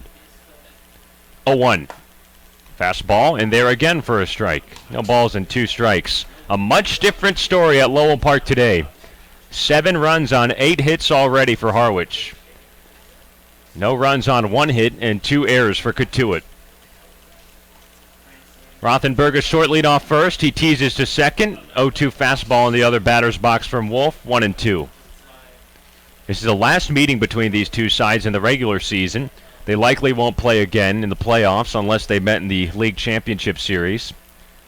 Which doesn't look all too likely at this point in the season. Just never know, though. Harwich just a point back out of 4th in the East. Fastball right down the pipe, called for strike 3. Jackson Wolf able to get a punch out of Chris Galland, and that's out number 1 in the top of the third. The Kettleers are a half game out of first place, still trying to chase down Wareham. Harwich tangled up in a logjam Eastern Division. Brewster leads them by half a game for 4th. Top 4 teams in each division make the postseason. Next batter, Hal Hughes. He takes a fastball in at the shins for ball 1. Some dark clouds overhead at Lowell Park. We got off to a pretty innocent start. It rained last night pretty hard. I did not hear or see any of it. I was sleeping in. So were you. And Lowell Park can hold the water pretty well. We've seen it before where we've been able to get games in that other teams haven't not been able to. 1-0 to Hughes. Fastball on the inside corner for a strike. 1-1. We knew there would be a slight chance of rain around game time, and that's at least threatening for the moment. Dark clouds over the outfield outlook.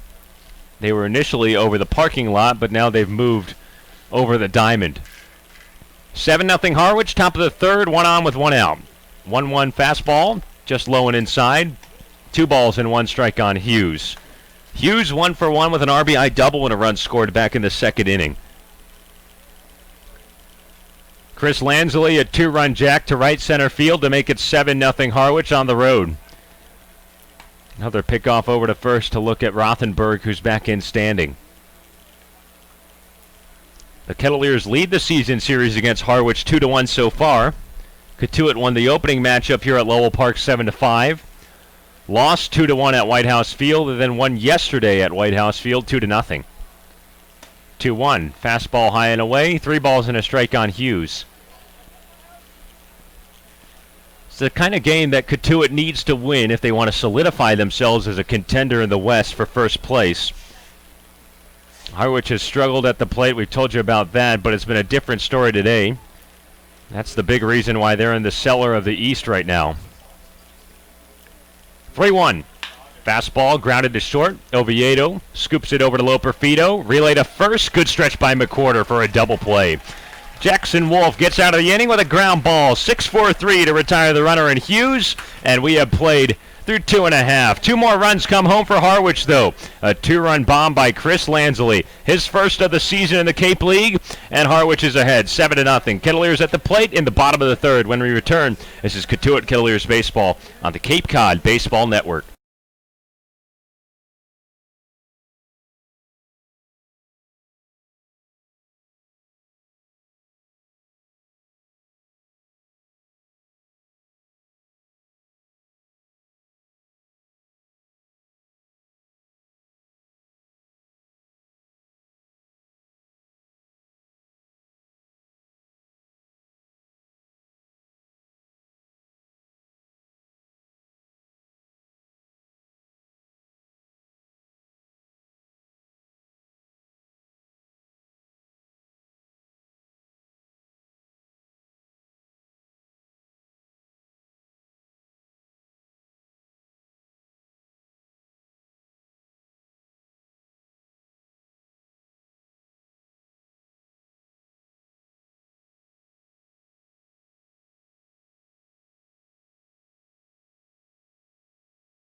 third at Lowell Park. Kettleers down 7-0 against the Harwich Mariners.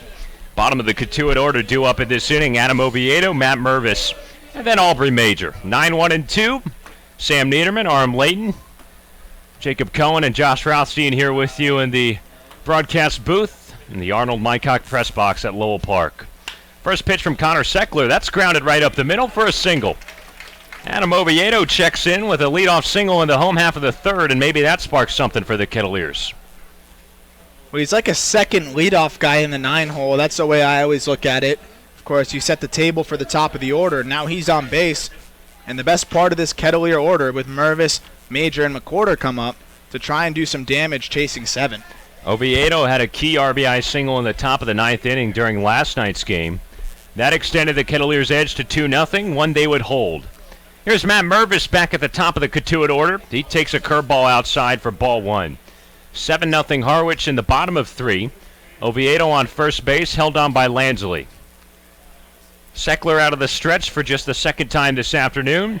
The righty delivers. Fastball at the knees, called for a strike. 1 ball and 1 strike on Mervis, who's 0 for 1 today with a fly ball to center field. Something funny to think about with Mike Rothenberg behind home plate and, of course, his teammate Mervis at the plate. I think he knows to call a better game with his teammates at the plate. You think he knows what they don't like and what they do like a little bit more than the average batter? That is a really good point. I didn't even think about that. Both play at Duke University. Under Scott Pollard, a member of the Blue Devil crew that went all the way to the Supers, took on Vanderbilt. 2-1 fastball at the outside corner for a strike. 2-2 on Mervis, who paces out of the batter's box and tries to reset. I could tell you one thing for sure. If he was facing Mervis on the mound, I think Rothenberg would know what to expect, being that he catches him all the time over at Duke. 1 on, nobody out in the third for Cotuit. Oviedo dives back in after a pick from Seckler. Seckler, the right-handed pitcher out of Missouri State. He's worked 2 scoreless so far. Only allowed 1 hit, and that was against Robbie Martin back in the opening inning. 2-2. Fastball away, 3-2 on Mervis. Mervis was a stud out of the bullpen last night for the Kettleers. He worked the final 3 innings of the game, struck out 7, and struck out the final 6 outs that came to the plate. 3-2. Fastball popped up high, short right field. Hughes backtracks for it, and eventually makes the catch for out number 1. Mervis retired on a pop out to second. 1 down in the bottom of the third, Oviedo on first. And here's Aubrey Major, the switch hitter who bats from the left side for the second time this afternoon. 0 for 1 with a strikeout, swinging his first time up against Seckler. It's getting increasingly darker here at Lowell Park. Rain clouds overhead. Hopefully they don't open up and we can get this one in on time. First pitch curveball from Seckler up, 1 ball and no strikes. Only have to get 5 innings in to make it a complete game. We're in the bottom of the third. 7-0 Harwich with only 1 out and a runner on. 1-0 curveball dips down at the ankles. 2-0 on Major. Major 2 for 3 last night against Harwich. Working on a 7-game hitting streak. Oviedo skips off first. 2-0. Fastball outside. 3 balls and no strikes. Major 11 for 28 during his 7-game hitting streak. He's got 3 doubles and 5 RBIs in that span. 3-0. Fastball framed down the outside corner for a strike. 3-1. The amazing thing about Major is he stands there at 6'5". You'd think he'd be a big power hitter, but he's just really a great contact hitter from both sides of the plate. Great bat-to-ball skills, and just seems to always put the ball in play. Seckler's 3-1. A fastball at 95 miles an hour that misses way up. And Aubrey Major works a 5-pitch walk. Cotuit's got runners on first and second now with only 1 away in the bottom of the third inning. Mason McWhorter, the number 3 batting first baseman, comes to the plate. McWhorter's 0 for 1. He reached on an error at second base. Hal Hughes booted a short ground ball. That was back in the first. He was stranded at second base. First pitch. Fastball low at the shins. 1 ball and no strikes on McWhorter. 10 for 33 so far this season with 6 ribbies. 0 for 2 last night with a walk. Nobody holds on the runner at first and major. 1-0. Bounced up the middle. Second chance for Hughes. He shuffles on to short. Noisy the relay. Got him in time. 4-6-3. A double play for Harwich. And that retires the side for the Kettleers in the bottom of the third inning. No runs on one hit. No errors and one man left on base. And we have played 3 complete. Harwich 7 and Cotuit nothing. This is Cotuit Kettleers Baseball on the Cape Cod Baseball Network.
Cape League action on the Cape Cod Baseball Network is brought to you by Cape Cod Healthcare. Cape Cod Healthcare, expert physicians, quality hospitals, and superior care. And by Curry College, who offers 14 NCAA Division III athletic teams. You can read all online about the success of the Curry Colonels and their championship teams at curry.edu. That's Curry College online at curry.edu. Top of the fourth at Lowell Park, 7-0 Harwich. Kettleers back in the field. Jackson Wolf, the lefty, back on the mound. He faces off against the top of the Harwich order, Cabrera, Cavadas, and then Fedco. Sam Niederman and Arm Layton with you on a Friday afternoon. Dark clouds overhead. Hoping we can squeeze this one in before the heavens open up. First pitch to Cabrera, breaking ball, just on the outside corner for a strike. 75-mile-an-hour curve from Wolf to get ahead, 0-1. Cabrera is 0 for 1 with a ground out to short. A walk and a run scored his last time up in the second. 0-1 fastball, high bouncer to second base. Low Perfido plays on to first. One away here in the top of the fourth. Good job by Wolf here to just keep competing. You know, he doesn't have his stuff today. They've already given up a 7 spot. But 8 innings for your team at this point. Try and bridge the gap to the bullpen and preserve that bullpen. Of course, you're down 7-0. You don't want to throw some of your better arms when you're trailing by so much. Nico Cavadas at the plate with 1 out and nobody aboard. He takes a curveball that sweeps away. 1 ball and no strikes. Cavadas 2 for 2 with a single and a 2-run double back in the second. Harwich leads by 7 in the top of the fourth inning. Infield plays back for Cotuit, outfield straight up. 1-0 breaking ball, swing and a miss, 1-1. And that's what Wolf has been missing all game long, that breaking ball that starts towards the middle and dives off the plate. He's been missing on the inside part, and it's moving right over the middle rather than middle to away, and that's something that he's been able to feature all year. 1-1 fastball, just misses down. 2 balls and 1 strike. The Kettleers pitching staff was sharp last night. Reed Johnston, 6 scoreless innings to start. Matt Mervis capped it off to combine for a 2-hit shutout with the final 3 out, 3 innings. Wolf misses low with a fastball, 3-1 on Cavadas.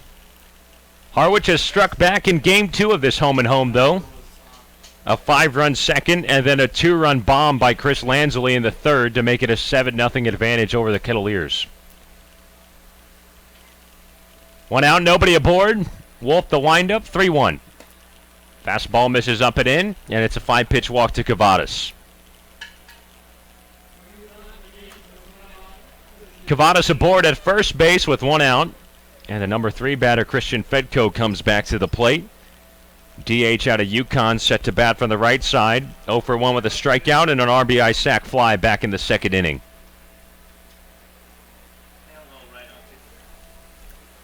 Cotuit's down 7-0 in the top of the fourth. McWhorter holds on Cavadas at first base.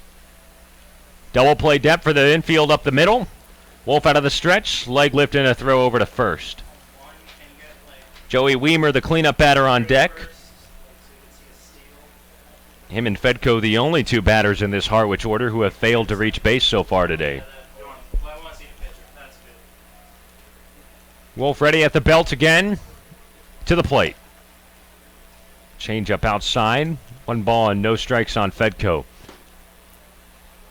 Dark clouds above at Lowell Park. Heroes in the Park Day, honoring our active military and veteran members.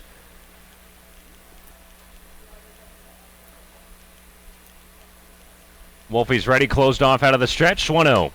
High fastball, 2-0. He's just not getting on top of those pitches. You're seeing them tail up and away arm side. And he just hasn't had it today. He's trying to battle, but he's really losing that fastball and changeup out of his hand.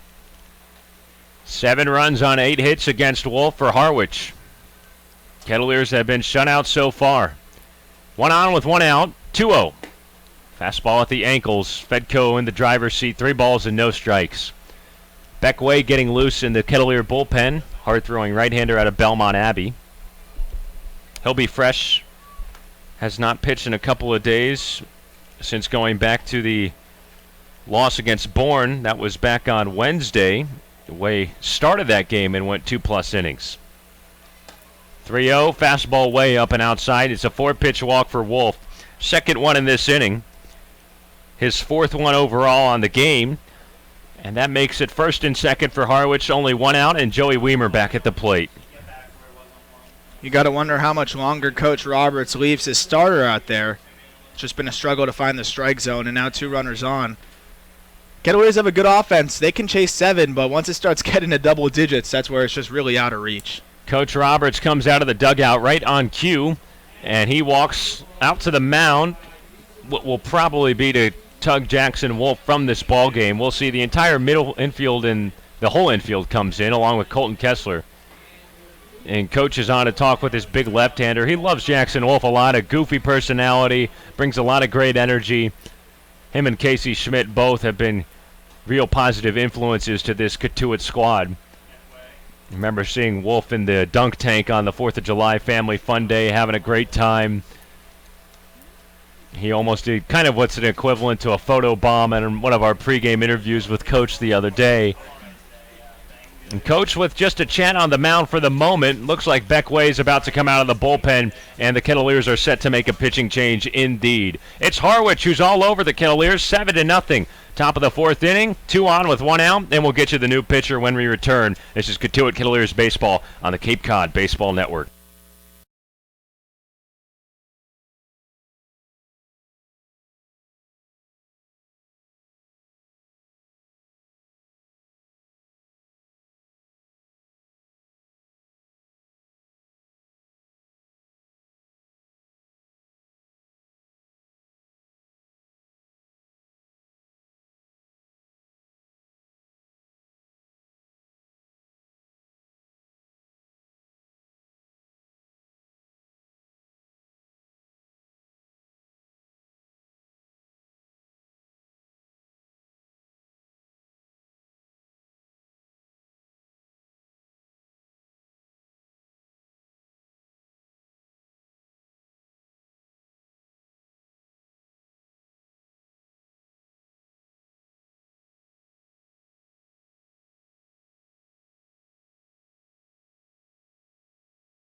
Beckway is the new pitcher for the Kittleers in the top of the 4th inning. He relieves Jackson Wolf. Wolf goes 3 1/3, gives up 7 runs so far, 3 of them earned. He gave up 8 hits, walked 4, struck out 4, and Wolf is responsible for the 2 on base right now. Beckway on for his 10th appearance of the summer, a league high and a team high for the Kittleers, 2-2 with a 2.79 ERA. He struck out 12 over 9 2/3 innings of work, walking 8 in that same frame.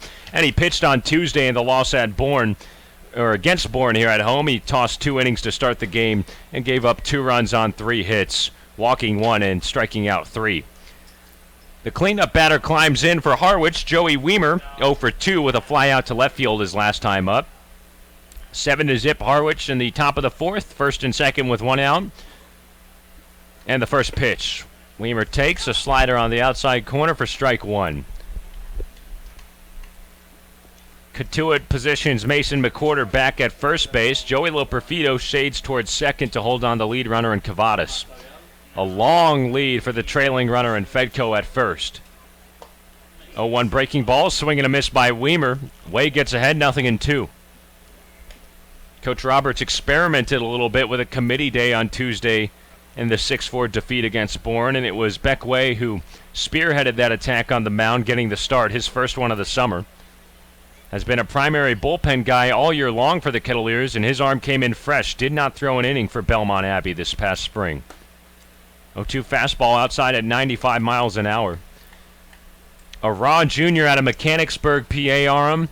Maturity, his number 1 area to improve according to coach, and he has a chance here to at least hold on these 2 runners with 1 out. Well, you mentioned he didn't pitch an entire season. 1-2, swing and a miss on a breaking ball. Beckway starts things off with a strikeout of Joey Weimer for out number 2. So he has a lot of innings to make up for, of course. How do you become mature on the mound? It's by throwing a lot of pitches and getting reps, and he's starting to get that in the summer, and I think he's a guy that'll mature before our eyes and get better on the mound and more comfortable with his command as we see him pitch on the mound every time. He features a hard fastball and a tough slider as well. Fastball has been clocked up to 95 miles an hour on the gun here at Lowell Park. 2 on with 2 out. Top of the 4th, 7-0 Harwich, and here's Dylan Noisy again. He takes a wild fastball outside for ball 1. Noisy has reached twice this afternoon. A walk and a run scored in the 2nd inning. A single and a run scored in the 3rd. Fedko on first. Nobody holds him on. Cavadas leads at second, shaded by Loperfido. 1-0. Another fastball that gets behind Kessler this time. All the way to the backstop, and both runners advance to scoring position.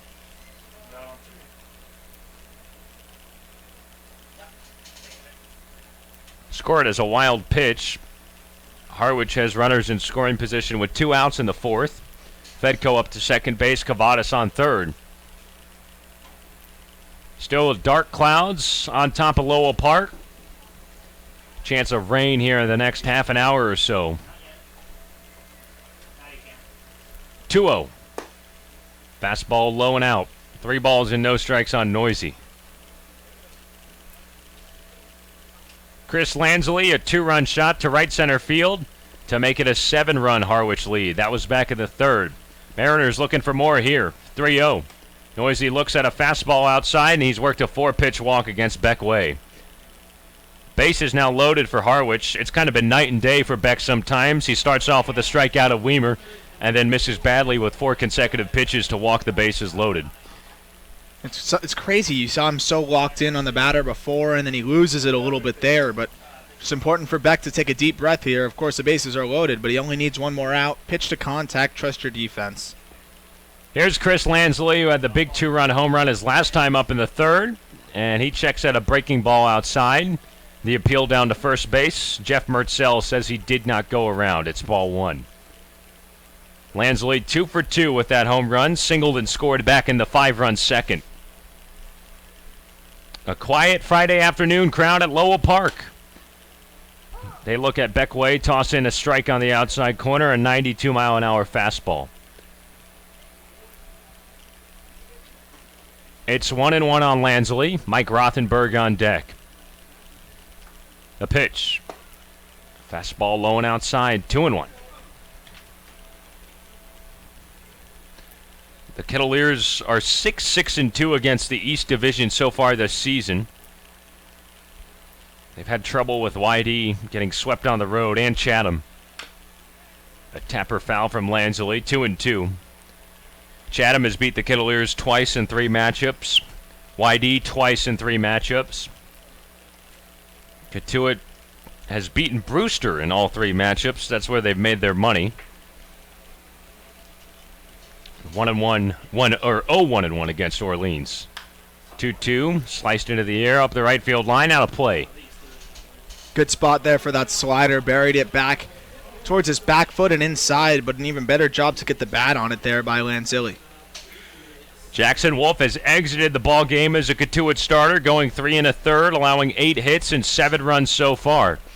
He's responsible for 2 of them here with the bases loaded and 2 outs. 7-0 Harwich in the top of the 4th.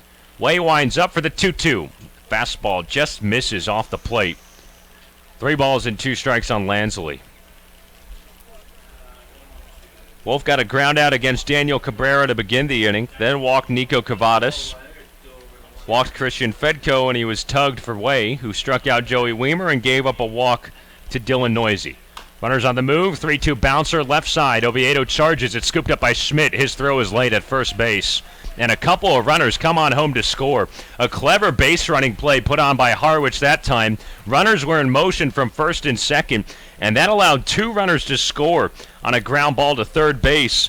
Cavadas and Fedko both come home, and the trailer and Noisy moves all the way up to third base.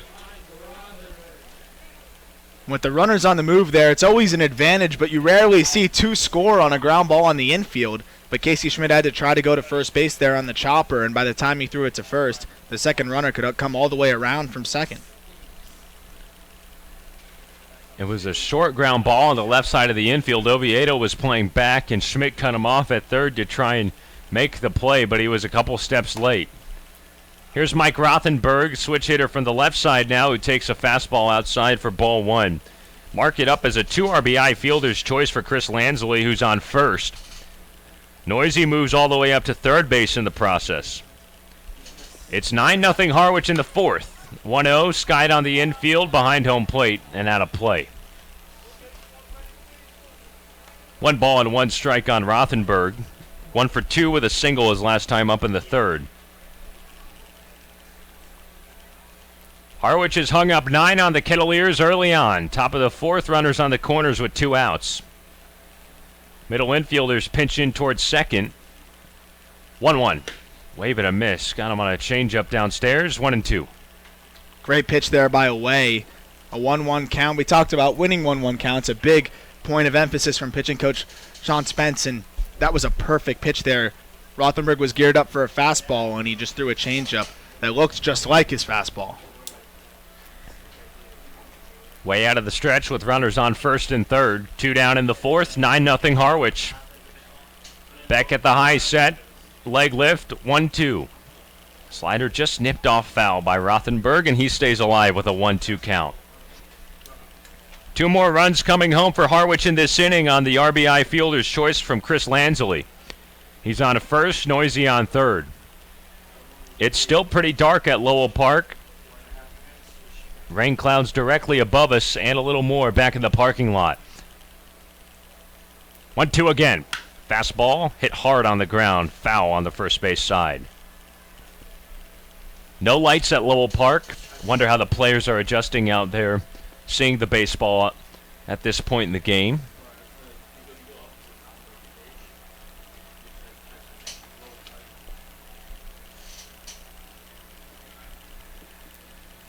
First and third with 2 outs, Wade steps off. Kettleers in the military Friday red tops on the white pinstripe pants. Camo hats and camo socks for those that wear the high socks. Harwich in the blue tops on gray pants. Pick over to first by Way. Lansley lunges back in safely. Harwich has scored 9 in a row in this ball game after getting shut out by Cotuit last night at home.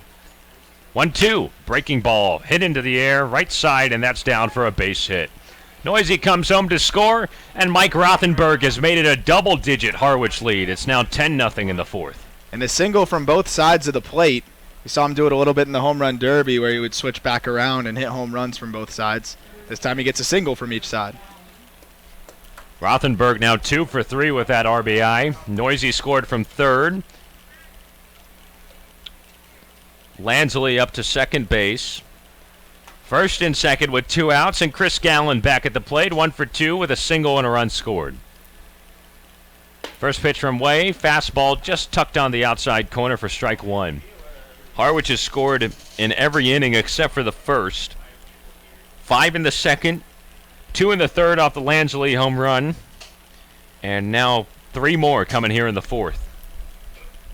0-1 breaking ball, and they're on the bottom part of the zone. No balls and 2 strikes.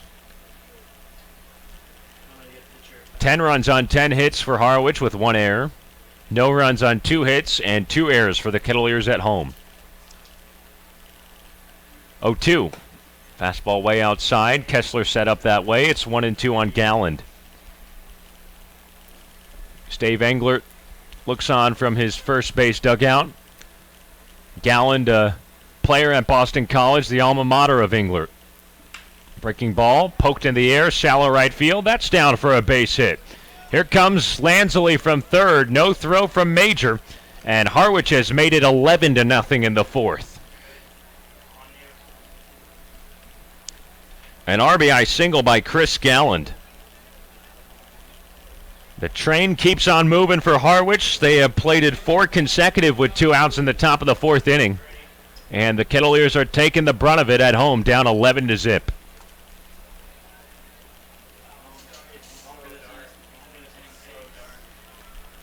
Now it's the number 9 man, Hal Hughes. Shortstop out of LSU who plays second base today. 2 on with 2 out. First pitch from Way, fastball nowhere close. 1 ball and no strikes. Hughes an RBI double and a run scored in the second. He grounded into a 6-4-3 double play in the third. It's getting really dark at LP. Hopefully we're able to get this thing in. 11-0 Harwich in the fourth. A fastball away from Way. It's 2 balls and no strikes. The amazing thing now is with 11 runs in the first almost 4 innings, we haven't even finished 4. The Mariners have eclipsed their run total for the last 5 games combined at 10. Wow. Good stat. 11-11 on the scoreboard, Make-A-Wish. 11 runs on 11 hits for Harwich. You know, I read something the other day, not the other day, it was a while ago, that whenever you see 11-11, A, obviously the tradition is to make a wish, but B, it could be the universe confirming whatever you're thinking. So whatever you were thinking right there, it's been confirmed. I was thinking it wasn't going to rain. That's been confirmed. There you go. Clouds might disagree. Whatever you're feeling, whatever you're thinking, it's a sign that you're feeling it correctly. Well, we'll test that You're right. theory here in the We'll next see. 20 minutes or so as these clouds roll in. But it's only if you see it. If you're listening at home and you don't actually see the 11-11 on the scoreboard, then that doesn't apply. 11-0 Harwich in the fourth. 3-0, it's another walk. Hal Hughes on board with a 4-pitch walk. It's the 6th walk issued by the Cotuit pitching staff already in this one. And Harwich fills up the bases again with only 2 outs. Back to the top of the lineup, and Daniel Cabrera, who's at the plate for the 2nd time in this inning. Jackson Wolf exited the ball game going 3 1/3. He surrendered 9 runs, 5 of them earned. Beckway meeting with Colton Kessler on the mound right now.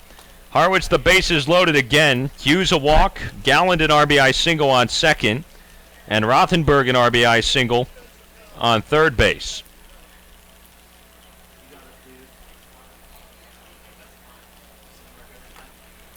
All of this started with Daniel Cabrera in the top of the fourth, grounding out to Joey Loperfido at second base.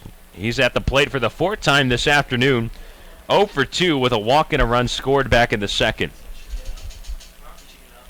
11-0 Harwich. Bases loaded, 2 outs in the fourth. Way out of the windup. Sharp single through the left side. That'll score at least 1 more. Rothenberg comes home. Everybody else stays put.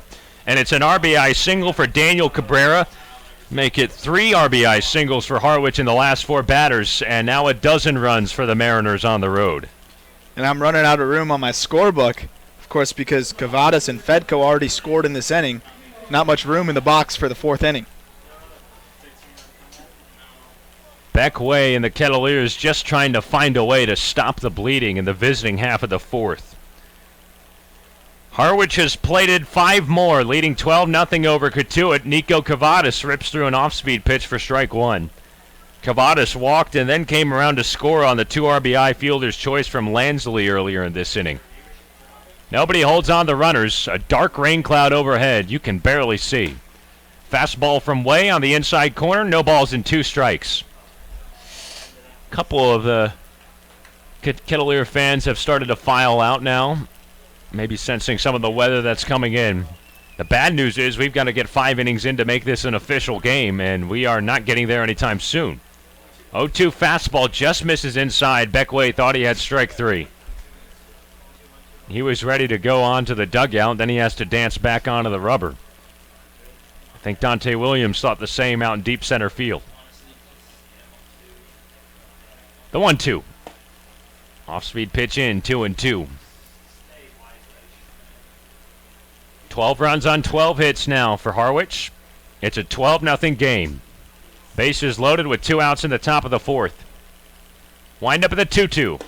Fastball inside. 3-2 on Cavadas, and Way's in danger of losing him. Runners on the move again. We saw what happened last time they were in motion. 2 runners scored on an infield single. We'll see what happens here with Cavadas at the plate. Rothenberg on first, Hughes on second. They're on the move. Cavadas slashes one to right center, and Williams is able to make the play for out number 3. Harwich sends 11 batters to the plate and scores a 5 spot here in the top of the fourth to extend their lead over the Kettleers 12-0. On to the bottom of the fourth with the dark clouds overhead at Lowell Park. We'll be right back in just a moment. This is Cotuit Kettleers Baseball on the Cape Cod Baseball Network.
Well, the Kettleers not getting what they want here in the bottom of the fourth. Harwich all over them, 12-0. Cotuit's back at the plate with 4, 5, and 6. Robbie Martin, Dante Williams, and Joey Loperfido. Connor Seckler, the right-hander out of Missouri State, deals in ball 1. It is dark at Lowell Park. Some dark rain clouds have moved in over the course of the last couple innings, and they are shading right above the field. It is really hard to see right now. A lot of the fans are starting to move towards the parking lot. A 1-ball, 1-strike count on Robbie Martin, who's 1 for 1 with a single back in the first, one of 2 Kettleer hits so far. Seckler winds up, 1-1. Breaking ball at the letters, 2-1. The baseball really looks like a shadow out there right now. You can barely see it. Can't imagine how hard it is for the hitters up there. 2-1. Fastball outside, 3 balls and a strike. You have to complete 5 innings for it to be an official ball game. And it looks like we're right on the border of that. You're looking at the AccuWeather radar right now. Looks like it's already raining in Mashpee and Falmouth. Or is that the future cast? That's the future cast, but it's looked like that for the last 20 minutes. So we might have the one little perfect spot here at Lowell Park where it's not raining for now. The future is now. 3-2. Now starting to drizzle right in front of our press box. A swing and a miss by Robbie Martin. That's strike 3 for out number 1 here in the bottom of the fourth. Just seeing a couple of rain spots on the pavement on top of our press box roof. The fans are now really starting to go for the exits. 1 down and the base is empty in the bottom of the fourth. Here's Dante Williams. Kettleers down 12-0. First pitch fouled straight back to the fence. 0-1. It's really starting to come out of just a stream of rain like a shower. Not enough yet to halt play, but it's got to be getting close. Looks like a red cell is coming in behind it. Here's the 0-1. Change up outside, 1-1. Jackson Wolf started the game for the Kettleers, gave up 9 runs on 8 hits in 3 1/3 innings of work. Cotuit surrendered 5 more in the top of this 4th inning. 2 balls and a strike on Williams. He's 0 for 1 with a ground out to first base today. Seckler has worked 3 1/3 scoreless so far, and his 2-1 is ripped up into the air on the infield out of play. Williams is taking big hacks right now at the plate. He's actually fallen over twice now on some big swings. The rain's really starting to come down harder now. The last batch of fans who have stuck around start to rush for the exit with umbrellas and whatever they can put over their heads. Started off as a hot, humid, muggy day. 3-2. Lasered off foul on the left side. Now the question is can we find a way to get a couple more bats in to end this inning and then get the 5th inning done so this can be a complete game. 3-2 high and away. Ball 4 to Williams, who's on base. A 1-out walk in the bottom of the 4th, and Joey Loperfido up next. And the crazy thing is we were talking about off the air between innings. If this game were to get called right now, you don't pick up where you left off. It's a fresh start, correct? I believe that's what the rules are. Harwich has put their entire dugout under the roof. Nobody's up on the ledge. And Joey Loperfido rips a gapper into the right center alley. Dante Williams rounds second and coasts into third. It's Joey Loperfido with the 1-out single to make it 1st and 3rd for Cotuit in the bottom of the 4th. And now the heavens have opened up for good. It is really starting to pour at Lowell Park. And our umpires say, time, let's get off the field. This game has been paused due to weather at 6:38 Eastern Time. Mike Roberts goes out to the home plate, gets a baseball from the first base umpire, Jeff Mertzell, and walks over towards the first base dugout to probably talk with Steve Englert. Actually, he's just going to go and get to the operations room. It is now starting to pour down at Lowell Park. The field's completely exposed. Nobody able to get a tarp out on the mound or the catcher's position behind home plate. Now they're able to get it. But we'll stick with you for the moment and step aside, actually, for the time being as we try and sort this out. So a rain delay at Lowell Park. It is pouring, and Harwich has poured it on the Kettleers, leading 12-0 with 1 out in the bottom of the 4th. Be right back in just a moment. This is Cotuit Kettleers Baseball on the Cape Cod Baseball Network.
Welcome back into the Arnold Mycock press box. We're in the broadcast booth at Lowell Park, and this game between Cotuit and Harwich just got called due to heavy rain. Rain just blitzed us here in the bottom of the fourth inning with one out. The Kettleers were trailing 12-0 against Harwich, but this game has been called and will be made up at a later date to be determined, and it will be made up with a 0-0 score, a fresh slate right from the beginning. So a tough break for Harwich, but a really good break for the Kettleers, who have a chance to reset, and they'll make this one up at a later date. But tonight's game has been called due to rain.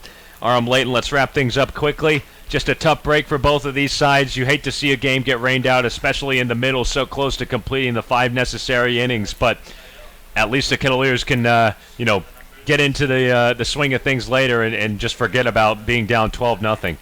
Well, what the game made me think of when I was going to say ironically was when it rains, it pours. It poured on the field before it even actually started raining for the Kettleers. Everything that could go wrong for them in terms of the game went wrong, and then, of course, it ends up raining, and this game's now not going to be official. It seems like we're going to have to make it up from the start all over again if we're correct on the Cape Cod rules, and it's unfortunate for Harwich. It might be a break for the Kettleers, but what's already a tough stretch, they now have to play even more consecutive games, and it's just going to be a grind the rest of the way. This afternoon's game was the 15th in a row out of a stretch of 23 in a row for Cotuit without an off day. Unfortunately, that streak and the good weather streak on Cape Cod comes to an end. Mother Nature intervenes with a rain shower. That delays this game, and eventually the game gets called. It will be made up at a later date. Make sure that you follow all of our social media platforms to keep updated on the latest news. We'll get you that make-up date as soon as possible when it's announced. Make sure you follow on Twitter